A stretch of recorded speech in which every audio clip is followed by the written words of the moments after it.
E agora passo a palavra ao Miguel Torres. Vou chamá-los a todos pelo primeiro nome, porque estamos aqui num diálogo mesmo, né? E é assim que deve ser. Então, Miguel Torres tem a palavra. Obrigado, ministra. Primeiramente, agradecer o convite para participar desse congresso, muito importante, essa oportunidade das centrais sindicais estarem fazendo parte dessa importante mesa. Cumprimento também a companheira Gilvândia. Gilvândia, você podia continuar falando que tá bem, não tem problema não. O companheiro Mário Teixeira, cumprimento também o companheiro Neto aqui, que está alegre que o Palmeiras eles ganhou ontem, mas não tem o Mundial ainda, mas ganhou. O Moacir, da Nova Central, e também uma referência muito especial ao ministro Godinho, né, pelo convite e por ele sempre propiciar esses debates tão importantes no mundo do trabalho.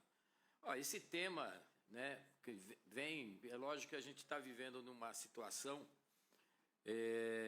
nos últimos 6 anos, dentro do movimento sindical, de muita perseguições foram feitas, muita turbulência, e o movimento sindical, um pouco que a Gilvândia falou, teve e tem esse papel que foi essencial e relevante durante esse tempo, após a reforma, principalmente após a reforma trabalhista. O movimento sindical, por mais que o objetivo, que ficou muito claro na reforma trabalhista, era diminuir ou acabar com o movimento sindical para poder avançar na política de uma precarização ampla do direito dos trabalhadores, tentaram isso, mas o movimento sindical, o nosso movimento sindical, conseguiu sobreviver a todos a trancos e barrancos, como podemos dizer, e mostrou e demonstrou a sua unidade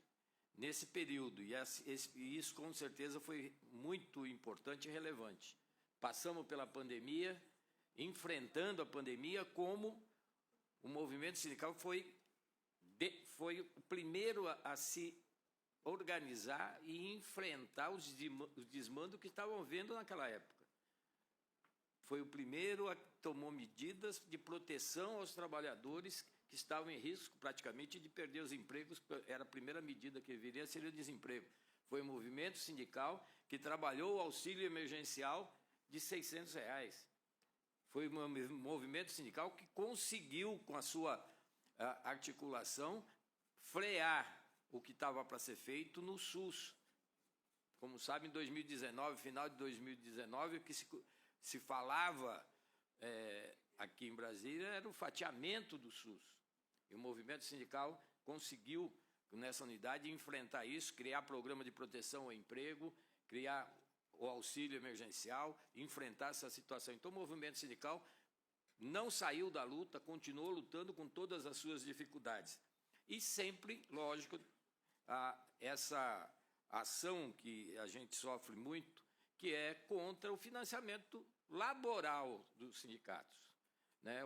A Gilvândia falou um pouquinho do sistema patronal, que não tem esse problema, porque tem o que existe de imposto sindical hoje no Brasil é o sistema S, é um imposto, né? E desse sistema S saiu uma parcela da administração que é usado para financiar os sindicatos, os patronais. E o movimento sindical, sem essa receita, conseguiu sobreviver nesse período todo, com a ação que nós tínhamos no Supremo sobre a questão da contribuição negocial. Vocês viram, né, todos esses anos, como que estava esse julgamento e o entendimento do Supremo, e agora, há poucos meses, definiu que é constitucional o desconto da taxa negocial ou assistencial de sócios e não sócios.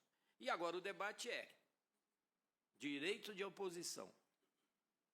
Isso agora é o tema, é a bola da vez. Nós concordamos com o direito de oposição.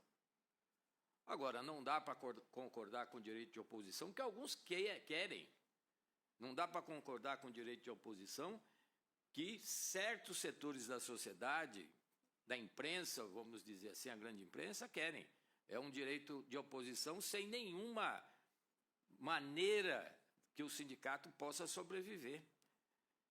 É o incentivo às pessoas a se oporem a uma contribuição tendo o direito de tudo que está sendo negociado nos acordos ou convenções coletivas. Então, isso é um debate que a gente vai ter que aprofundar. Nós sabemos que isso, toda hora que se fala em financiamento sindical, o Congresso dá uma mexida boa lá, já tem projeto. Esses dias aí, só no julgamento do Supremo, terminou o julgamento, no dia seguinte o Senado já tinha um PL para dificultar todo e qualquer tipo de contribuição. Então, são muito ágeis nessa maneira. Mas eu quero dizer, e é isso que nós estamos trabalhando no movimento sindical, com as centrais sindicais, o fortalecimento das negociações coletivas. Não dá para pensar num movimento sindical hoje, com todas as mudanças tecnológicas que existem no mundo do trabalho, se não tiver o fortalecimento das negociações coletivas, o aprimoramento das negociações coletivas. Um outro ponto que nós estamos discutindo é a atualização do nosso modelo sindical. Sabemos que tem problema no movimento sindical? Lógico que tem, tanto laboral quanto patronal. Mas nós não podemos trabalhar com as exceções. Nós temos que trabalhar o que une, o que de bom tem dentro de cada setor, setor tanto laboral como patronal. Nós precisamos avançar e melhorar essa questão. No nosso lado, nós sabemos do movimento sindical laboral, nós temos muitos problemas a resolver e vamos resolvê-los.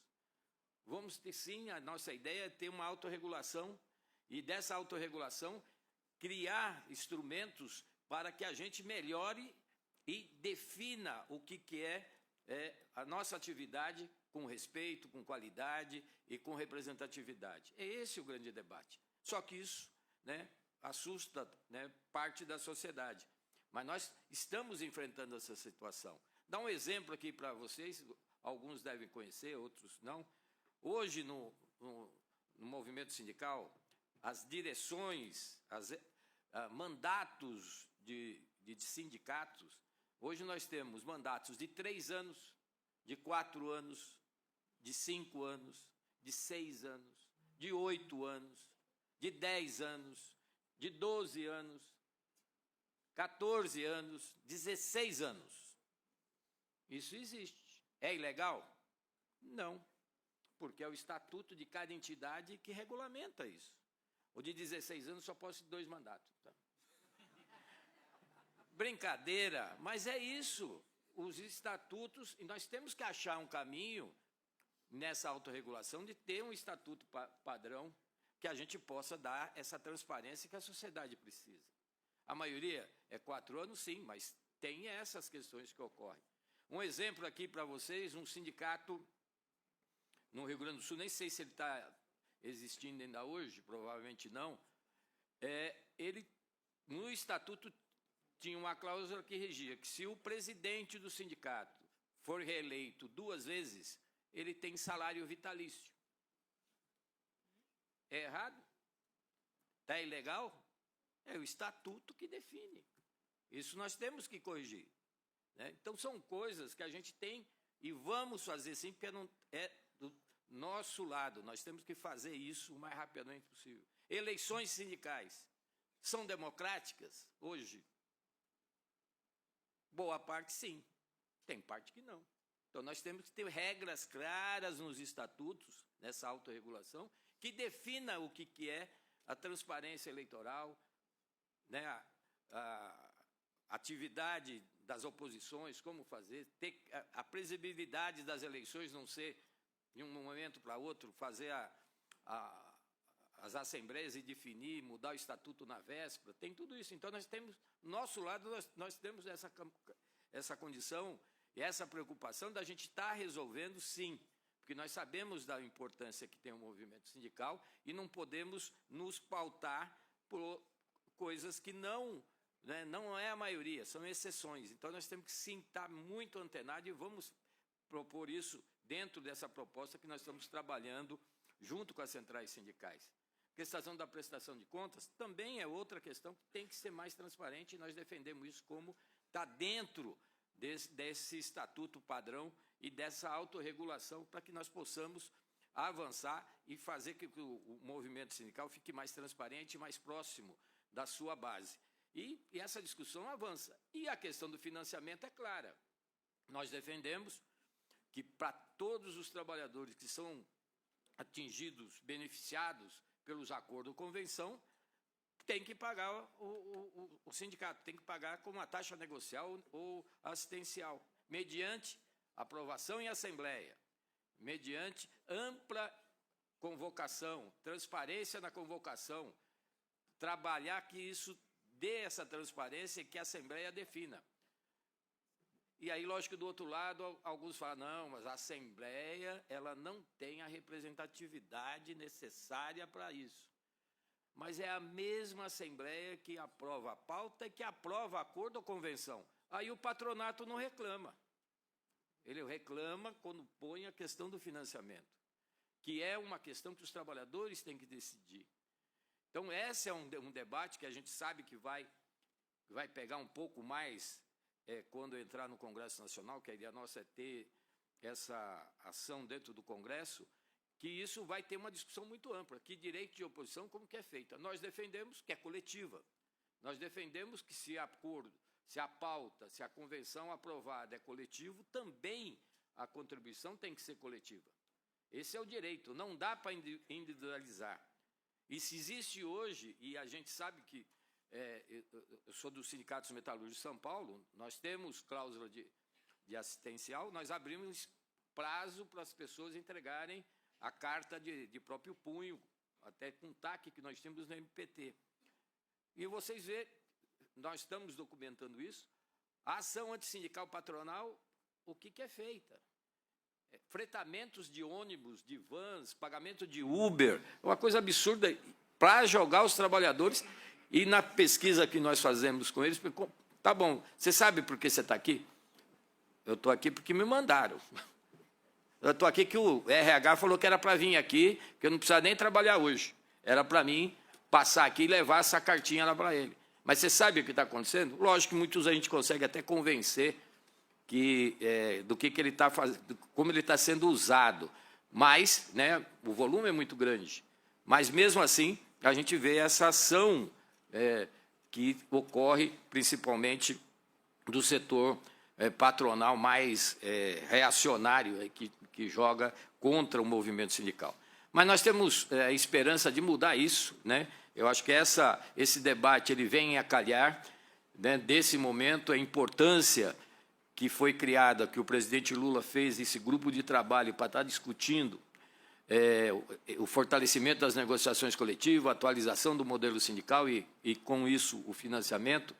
Esse debate começou em fevereiro desse ano, junto com as centrais, evoluiu. Nós estamos em uma fase agora de estar fazendo o debate dentro desse grupo de trabalho com o setor patronal, né? Já estamos avançando e estamos nessa linha agora de tentar o máximo possível de consenso e trabalhar nisso. Agora não temos ainda o formato, se vai ser um PL de origem no Executivo, ou um PL de origem no Senado, ou um PL de origem na Câmara dos Deputados, para que a gente abra também essa discussão dentro do Congresso Nacional e como vai ser essa estratégia. Mas a ideia é estar junto com o setor patronal, que pratica a negociação coletiva, que sabe da importância do lado laboral, que a gente possa estar avançando em consenso, para que a gente avance e tenha, com certeza, um movimento sindical mais forte, mais transparente e, com certeza, mais próximo da sua base, de quem ele representa. Então, eu ficaria por aqui, ministra, e agradeço mais uma vez a nossa participação aqui. E, mais do que a participação, mais do que nós estamos falando aqui, e nessa casa, a gente sabe a força que tem, né, o TST nessa relação capital e trabalho. E mais do que ninguém, o TST sabe que tudo e qualquer direito que nós temos hoje, os trabalhadores, tudo e qualquer direito de benefício que os trabalhadores têm, foi luta e é luta do movimento sindical. Não tem um benefício ou uma lei que não veio da luta sindical, ou na reivindicação, ou na luta mesmo propriamente dita. Nós não temos hoje, que é um erro, nós do movimento sindical, o erro que eu digo do movimento sindical é de não ter comemorações de leis importantes para os trabalhadores, para que isso seja lembrado toda vez. Por exemplo, esse ano está fazendo 61 anos do 13º salário. O 13º salário é um exemplo da luta do movimento sindical. Mas de conquistas individuais naquele momento, como a bunda de Natal, chega numa greve em 61 de 31 dias, com gente presa, torturados na época, e que se consegue a lei. Agora, os trabalhadores não sabem, né, que aquilo foi fruto da luta. Nós precisamos estar informando, e o movimento sindical tem que fazer isso, tem que começar a informar todos os direitos que nós temos, e mostrar o que foi a Constituição de 88 para os trabalhadores que entraram depois de 88 a trabalhar em qualquer empresa. Então, nós temos que começar a pensar e fazer com que os trabalhadores vejam isso. Muitas vezes a gente critica muito os trabalhadores que não participam das assembleias, criticam o sindicato, mas muitas vezes ele nem sabe os direitos que eles têm. Nós temos que começar também a informar e mostrar para eles o que é o movimento sindical, o que é a luta. Não tem nada de graça. Um exemplo que eu dou, né, em qualquer religião, principalmente a católica e evangélica, vai ter um tempo ali no culto ou na missa que o padre ou o pastor vai lembrar uma coisa que aconteceu há 2000 anos atrás. Nós não conseguimos lembrar em uma assembleia o que aconteceu em 62, 63, o que aconteceu em 88. Então, nós temos que também pegar essa culpa e começar a informar aos trabalhadores o que ele tem é fruto da luta de quem já passou e de quem está na luta na frente do sindicato. E para nós, trabalhadores e trabalhadoras, só a luta faz a lei. Obrigado. Obrigada.